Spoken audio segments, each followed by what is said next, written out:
Olá a todos e a todas, voltamos então aí para mais uma aula, para nossa aula 12. Eu peço desculpas pelo barulho da rua, às vezes tem alguns carros passando ainda, mas eu acho que dá para escutar muito bem. Ok, vamos então entrar numa matéria um pouquinho mais chatinha de direito empresarial, que é o nome empresarial, são requisitos mais técnicos.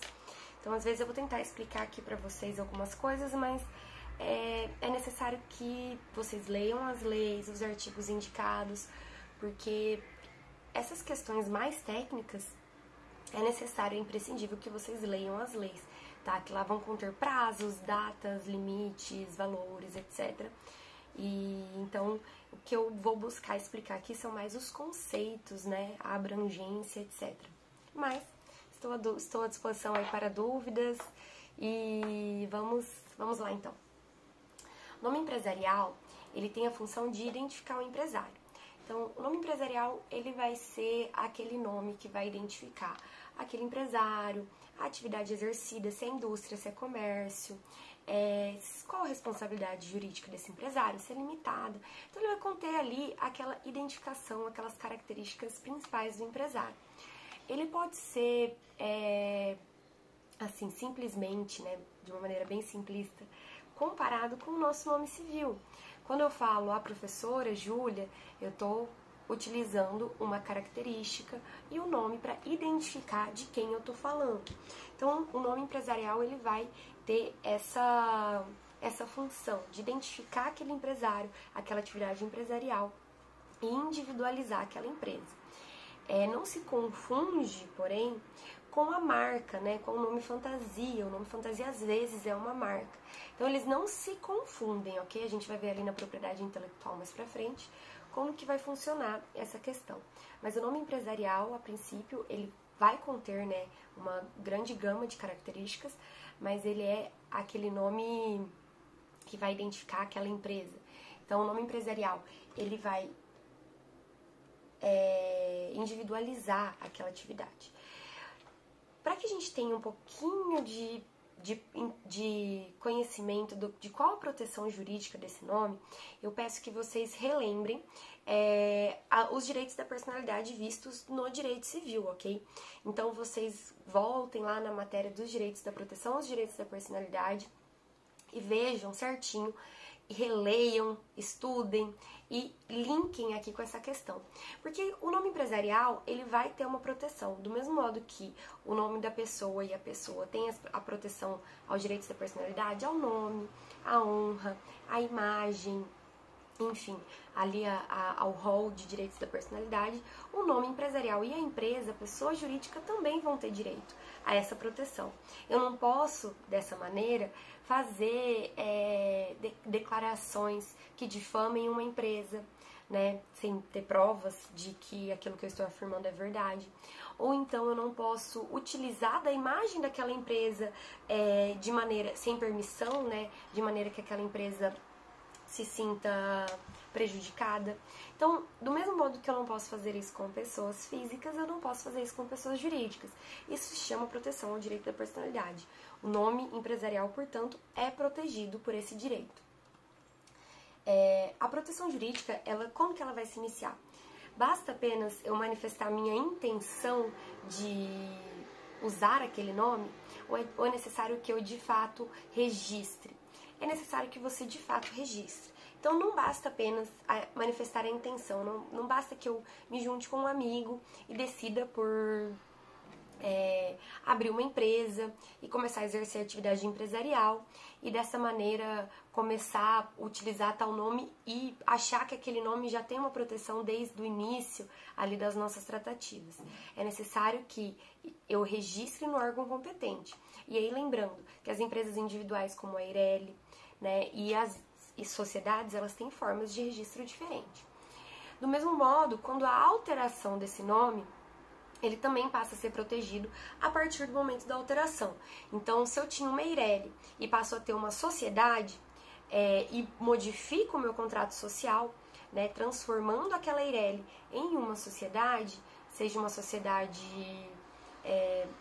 anônima, seja uma sociedade limitada, enfim, qualquer tipo de sociedade que nós vamos ver no segundo bimestre, esse nome passa a ser protegido a partir daquela modificação. Porém, vai ser analisado no momento em que você registra ou modifica aquele nome, serão analisados pelas juntas comerciais a identidade ou semelhança de nomes empresariais, né? Eles não podem ser idênticos, tanto em relação à grafia quanto em relação à pronúncia, né? Então, ainda que eu tenha nomes escritos diferentes, vamos supor que eu tenho uma empresa que se chama Sofia S.A., mas e alguém alega que já usava aquele nome antes. E eu falo, mas o meu nome é com PH e o daquela outra empresa é com F. Não pode, tá, gente? A identidade ela vai ser analisada tanto em relação à grafia quanto em relação à pronúncia. Se a pronúncia for idêntica ou muito parecida que possa levar a confundir aquelas duas empresas, então a junta empresarial ela considerará como válida aquela registrada primeiro, ok? A abrangência dessa proteção, a princípio, ela é válida no território do Estado membro, né? Então, no Mato Grosso do Sul, no Paraná, no Rio de Janeiro, em São Paulo, ela vai ter aquela abrangência naquela região. Porém, existem casos excepcionais em que há a possibilidade de ter uma proteção nacional. Lembrando que uma empresa que atua em mais de um estado, ela deve efetivar o seu registro na junta comercial desse estado. Então, se a empresa atua em 3 estados distintos e tem registro em 3 estados distintos, ela vai ter a proteção ao seu nome nesses 3 estados em que ela possui registro. Outra questão também que vai ser analisada é a especialidade, né, desse nome empresarial, a área de especialidade desse nome empresarial também para que haja proteção. Identificação dos nomes empresariais, dos tipos, né, empresariais dentro do nome empresarial. Lembrando que nome empresarial é gênero do qual nós temos a firma e a denominação. Tá? Então, a firma, normalmente, ela vai estar relacionada ao nome ou à assinatura da pessoa. Então, o que a gente vai relacionar a firma? Aos empresários individuais, né? Então, por exemplo, para efeitos de uma espécie de nome empresarial, a firma é utilizada por empresários individuais. Daí vem o nome da firma individual, né? Da expressão firma individual. Porque o nome da pessoa física, ele deve constar na inscrição da junta comercial.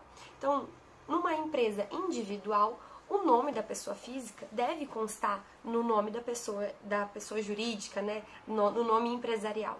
Então, se eu tenho uma empresa, o meu nome Júlia Stefanello, JS, ele deve contar, ainda que abreviado, ali dentro no nome empresarial escolhido.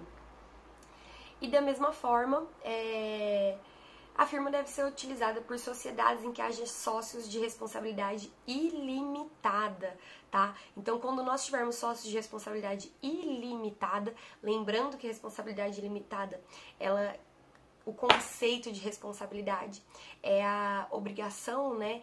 A responsabilidade de executar as obrigações, de cumprir, então, com as dívidas, com as obrigações assumidas, né? Quando a gente tem uma responsabilidade limitada, ela se limita até certo ponto aí, né? Ainda não chegamos na desconsideração da personalidade jurídica, mas ela se limita à pessoa da empresa, a empresa não atingindo os seus sócios, e quando há a responsabilidade ilimitada, ela atinge os seus sócios, tá? Então, a firma também vai ser utilizada quando um dos sócios ou todos os sócios tiverem essa responsabilidade ilimitada.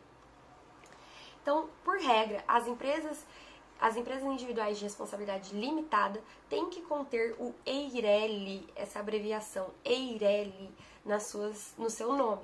Então, eu tenho que, por ser uma empresa individual, tem que conter o nome do empresário, né, ou a abreviação do nome, posso colocar J. Stefanello ou Júlia S. Eireli, por exemplo.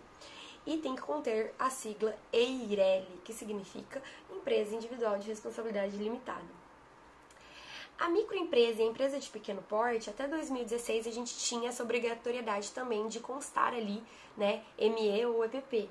Porém, não é mais obrigatório, porque em 2016 a gente teve uma lei complementar, né, coloquei aí a lei para vocês, que modificou, então, na verdade, não modificou, ela revogou o artigo 72 que trazia essa obrigatoriedade. Revogando esse artigo, não há mais essa obrigatoriedade, então entende-se que hoje em dia, né, desde 2016, já não há a necessidade, então, de se registrar essas siglas. A denominação, ela vai ser, então, passamos a firma, agora entrando na denominação, que é outra espécie de nome empresarial. A denominação, então, ela vai ser formada pelo objeto social da sociedade, da sociedade. Então, a denominação vai ser usada pelas sociedades, vai ser utilizada pelas sociedades empresariais e deve expressar o objeto daquela sociedade em seu nome empresarial. Então, por exemplo, ela pode ser formada pelo nome de um ou de mais sócios, pode ter um elemento ou uma expressão fantasia, né, uma sigla ou um nome, né, denominado por aquela sociedade, uma sigla composta pelo nome dos sócios. Por exemplo, as lojas Avan, elas são o nome dessa loja, ele é uma junção do nome dos dois sócios, que é Luciano Hang e o outro eu esqueci, desculpem o nome, mas eu sei que Avan, H-A é desse sócio e Van é do outro sócio, acho que é o comecinho também do sobrenome dele. Mas então nós vamos ter diversas empresas que possuem essa junção, né, de siglas, de nomes dos sócios para constituir então esse nome empresarial, essa denominação. A sociedade limitada, ela deve ter a palavra limitada ou LTDA, né? Todo mundo aqui já deve ter ouvido essa expressão, sob pena de responsabilidade solidária e limitada. Então você deve determinar logo no nome da sua empresa que aquela empresa tem uma responsabilidade limitada. Se não estiver no nome da empresa, os empresários podem ser responsabilizados, tá? Pela ausência dessa sigla, dessa denominação. A sociedade cooperativa, ela deve ter a denominação cooperativa também ali ali no seu nome. Então, por exemplo, se alguém aqui já ouviu falar do Banco Sicredi, o Banco Sicredi é uma cooperativa de crédito. Então, o nome empresarial dele vai ser Sicredi Cooperativa de Crédito. Então, nós temos diversos exemplos aí para enxergar, mas também tem que ter o nome cooperativa dentro do seu nome empresarial. E a sociedade anônima tem que também ter a expressão SA ou sociedade anônima, né? Ou companhia, ou a abreviação CIA, né? Dentro do seu nome. Esses tipos societários nós vamos estudar aí no segundo bimestre, mas já que vamos retomar também quando a gente estudar essa característica, mas é bom que vocês já saibam desde logo. As sociedades simples, associações, fundações, elas possuem a mesma proteção jurídica do nome empresarial, tá? Apesar de não terem essas regras, né? Não terem regras específicas acerca do seu nome, o seu nome também vai ser protegido. Todos os nomes empresariais são protegidos pela legislação, ok? Aí entramos no nome fantasia ou título do estabelecimento. Normalmente a gente conhece uma loja pelo seu nome fantasia, né? Ou seu título. O nome fantasia, ele é um tipo de título do estabelecimento, porque o empresário ele pode tanto utilizar como nome fantasia o nome empresarial, tirando ali aquelas características, né? Por exemplo, se eu colocar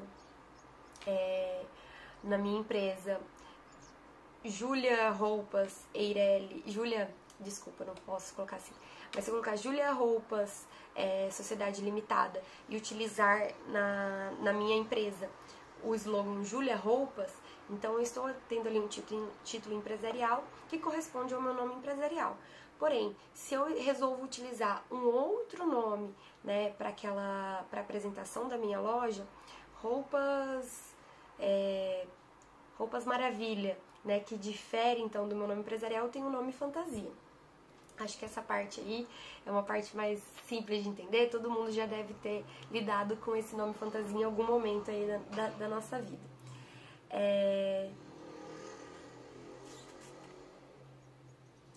O nome fantasia, por ser um título de estabelecimento, né, ele não tem um regime jurídico próprio, né? Então, enquanto o nome empresarial ele tem uma proteção, ele vai ter uma regulamentação em relação às formas de uso, de registro, de proteção, etc. O nome fantasia, ele não vai ter especificamente uma norma própria, né? Mas ele vai ser protegido pelo registro na junta comercial, né? E muitas vezes esse nome fantasia, esse título do estabelecimento, vai se tornar a marca da empresa, tá? Então, aí ele vai ser protegido pela lei, pelas leis de proteção intelectual, né? Então, ele vai ser protegido por outra situação. Por exemplo, o McDonald's, eu não posso utilizar, não posso abrir uma lanchonete chamada McDonald's, porque apesar de ser um nome fantasia, eu tenho essa proteção porque se tornou a marca daquela empresa, né? Então não se admite a usurpação do título do estabelecimento. Então há uma proteção para o título do estabelecimento pelo princípio do ato ilícito, né? Como pela concorrência desleal. Então a concorrência desleal nesse caso se caracteriza porque imagina que eu tenho uma padaria chamada Padaria Delícia e um concorrente meu resolve abrir a Padaria Delícia. E a minha padaria é muito conhecida na cidade, porque ela é muito gostosa, é um local agradável. E daí as pessoas começam a frequentar esse outro local acreditando se tratar da mesma rede. Então há uma concorrência desleal, porque você se utiliza de uma reputação boa de uma outra empresa para atrair clientes para sua empresa, confundindo. As pessoas acham que estão consumindo um produto de uma determinada empresa, mas estão consumindo de outra empresa. Por isso, nesses casos, o nome fantasia também vai ser protegido, tá?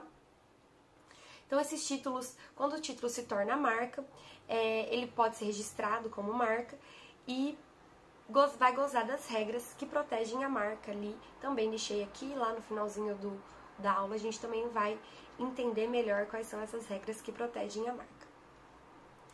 Então, aqui eu coloquei também para vocês um quadro para explicar melhor essa diferença, as distinções entre as denominações que a gente dá a nome empresarial, a marca, a título, enfim, né? Esse monte de palavras que a gente aprende no direito empresarial. Então vamos lá. O nome empresarial, ele vai ser o atributo da personalidade, né? Por meio do qual o empresário exerce a empresa. A natureza jurídica, sempre que eu falo natureza jurídica, eu estou falando das características, da origem, de onde vem essa proteção, né?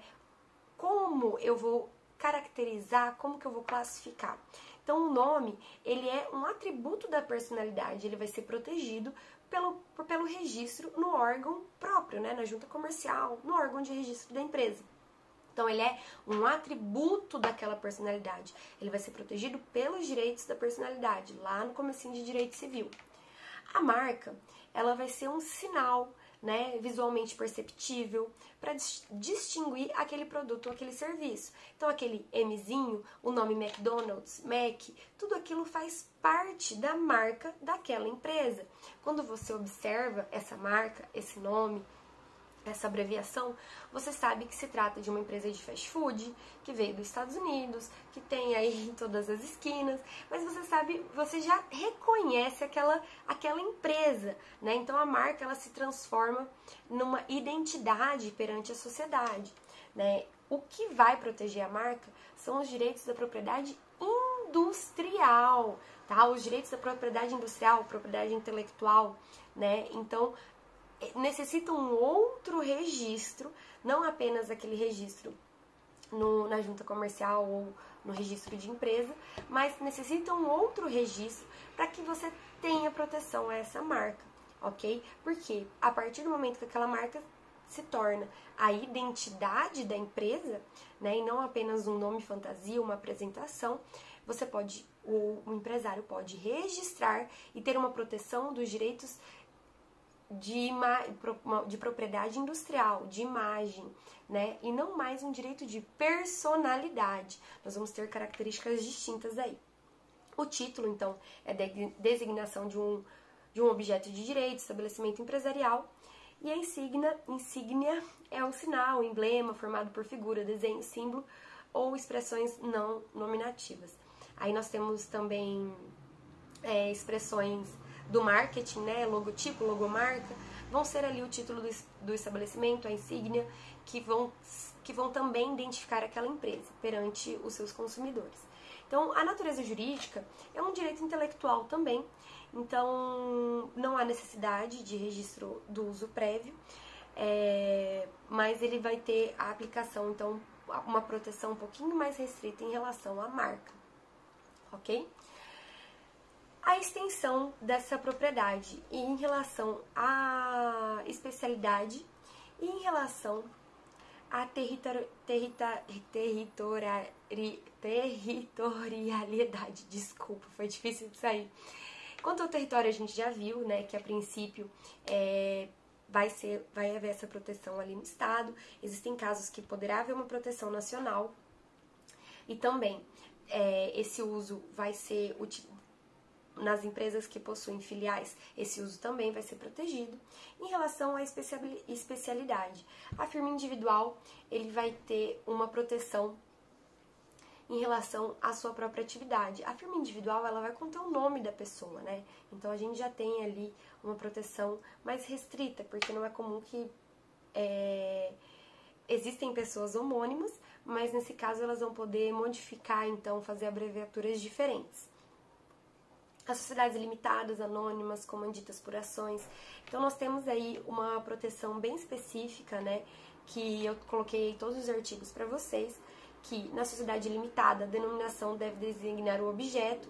Então, permitido figurar o nome do sócio, um ou mais sócios. Então, a gente tem aí a sociedade anônima e a sociedade comandita por ação. Esse ponto aqui eu vou voltar com vocês lá no segundo bimestre, porque eu acho que vai ficar um pouquinho confuso vocês saberem diferenciar esses três tipos societários agora. Mas também nós vamos ter uma proteção em relação à especialidade. O que essa empresa trata? Né? Empresa de comércio de bebidas, empresa de comércio de alimentos, indústria de bebidas, indústria de alimentos. Eu vou ter, então, diferentes atividades, diferentes empresas e uma proteção naquela especialidade, naquele território, naquela área de atuação. Por quê, gente? Para evitar justamente essa concorrência, né? Imagina se eu tenho Júlia Comércio de Bebidas e Júlia Comércio de Bebidas, duas empresas iguais, né? Então eu tenho que evitar esse tipo de choque de concorrência para que não haja essa confusão, né? Para que eu consiga identificar de quem eu estou consumindo, para eu conseguir identificar quem está produzindo, tá? Então,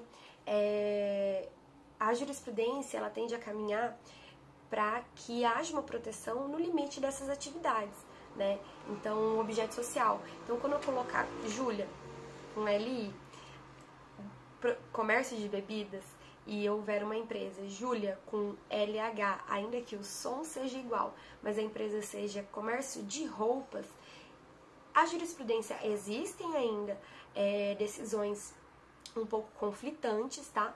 Mas a jurisprudência caminha no sentido de que, uma vez que uma comercializa bebidas e a outra comercializa roupas, não há como a gente confundir, né? Porque o público-alvo, o consumidor, eles são distintos, então é muito difícil que se confundam. Nesse caso, essa proteção estaria ali restrita, então, à especialidade. Como que a gente vai ver a especialidade? Olhando no nome da empresa, qual o objeto daquela empresa. Comércio de bebidas, comércio de roupas, indústria de alimentos, indústria de eletrônicos, venda de automóveis, enfim. Quando vocês olham o nome empresarial, vocês vão conseguir identificar ali qual o objeto daquela empresa. As sociedades estrangeiras, elas também têm proteção do nome no Brasil, porém elas têm que adicionar ao seu nome, elas se respeitam as denominações do país de origem, mas elas devem adicionar ao seu nome a palavra do Brasil ou para o Brasil. Então vocês vão observar também que quando a gente tem empresas estrangeiras, normalmente no finalzinho do nome delas, do nome empresarial, nós vamos ter ali do Brasil ou para o Brasil para identificar que são empresas estrangeiras. Lembrando também que o direito empresarial de cada país vai seguir suas próprias regras e dessa maneira nós vamos ter aí, às vezes, regras diferentes das regras brasileiras, né?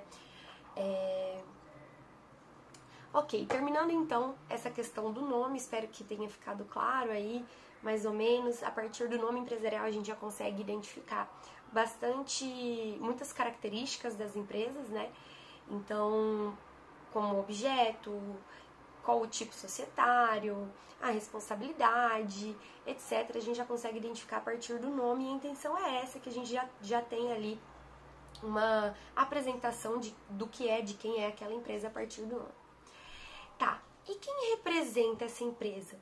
Quem vai representar? Quem quem exerce essa atividade? É só o empresário? Normalmente não, né, gente? Normalmente o empresário, ele nomeia representantes, ele possui representantes, ainda mais em empresas muito grandes, né? Que é muito difícil que o empresário acumule todas as atividades dentro ali dentro da sua própria responsabilidade. Então, nós temos o preposto. Acho que alguém aqui, quem já foi assistir a alguma audiência, principalmente trabalhista, já ouviu aí falar do tal do preposto. O preposto nada mais é do que um representante da empresa, tá? E esse preposto, ele pode ser dependente ou independente. O preposto dependente, ele é empregado da empresa. Então, todas as pessoas que representam a empresa, elas são prepostas da empresa. Então, quando a gente compra de um vendedor e aquele vendedor faz uma oferta, ele está representando a empresa, ele tem ali, ele é a imagem da empresa, aquela oferta vincula a empresa. Um atendente, o gerente, né? Enfim, todos aqueles funcionários da empresa, eles também são representantes da empresa. E eles também podem representar a empresa judicialmente, né? Podem representar em negócios perante o banco. E a gente vai ver daqui a pouquinho como que isso vai acontecer. E eles também, mas o preposto também pode ser independente, que são profissionais, podem ser profissionais liberais ou não, cujo vínculo ocorre por contratos específicos. Então nós temos, por exemplo, os profissionais contratados para a representação judicial, né? Quem já foi em audiência já viu ali o preposto da empresa, ele não necessariamente precisa ser um empregado da empresa. Representantes comerciais, né? Que exercem práticas comerciais em nome da empresa, porém não são funcionários. Corretores, né? Enfim, nós temos ali uma gama de profissionais que podem representar a empresa e os seus interesses em determinados atos, em determinadas ações, porém não são empregados da empresa. Então, são tipos de prepostos: gerente, contabilistas e outros auxiliares. O que a gente mais precisa entender é essa diferença, né? O gerente é aquele funcionário que está permanente na empresa, né, que exerce essas funções de chefia. O contabilista é a empresa obrigatoriamente, né, tirando a MEI, a empresa obrigatoriamente necessita de um contador, seja ele um técnico ou um contador bacharel, né, ele necessita de um contador para exercer essas atividades de contabilista. E ele também vai representar a empresa ali, né, na escrituração dos livros, ele vai ser responsável pela contabilidade da empresa, né? Então, nós também temos esse tipo de representante na empresa.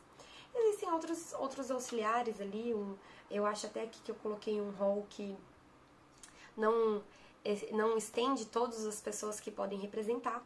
E o que eu queria chamar a atenção para vocês é a empresa, o representante da empresa, ele pode ser esse poder de representar a empresa, ele pode ser feito tanto por procuração individual como por procuração pública. Né?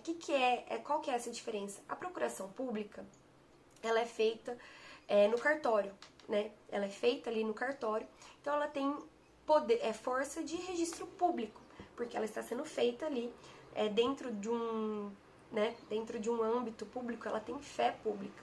Então, normalmente, bancos, eles exigem esse tipo de procuração. Porém, para outras atividades, a procuração pode ser individual.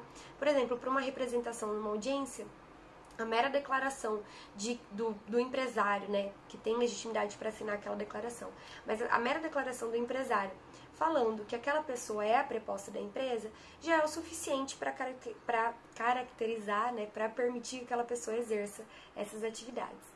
O preposto também, ele vai ter direito de assumir obrigações, de fazer transação. Transação é um acordo, né, em que as duas partes cedem um pedaço do seu direito, mas sempre para exercer essas atividades é necessário que ele tenha poderes específicos para isso.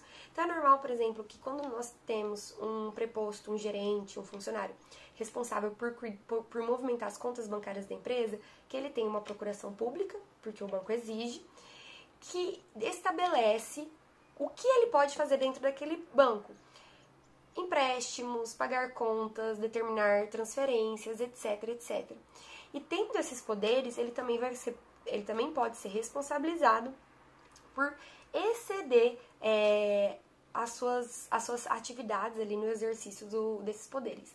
Então, eu acho que quem já viu muito filme americano acha que isso também pode acontecer no Brasil, mas aqui no Brasil, se eu for preposta da empresa e resolver transferir todo o dinheiro da empresa para minha conta e sumir no mundo, eu posso ser responsabilizada por isso, tá? Não que seja fácil, né, confirmar isso dentro de um processo ou recuperar o dinheiro que for perdido. É sempre bom que essas procurações sejam dadas a pessoas de confiança. Porém, essa pessoa pode ser responsabilizada caso ela exceda, então, esses poderes. Ok, pessoal, acho que essa aula já ficou bem grande. Eu vou dar uma pausinha aqui para vocês, tomarem uma água e voltamos já com os direitos de propriedade intelectual. Senão esse vídeo vai ficar muito grande, vai ficar muito cansativo, ok? Então, um abraço, até daqui a pouquinho.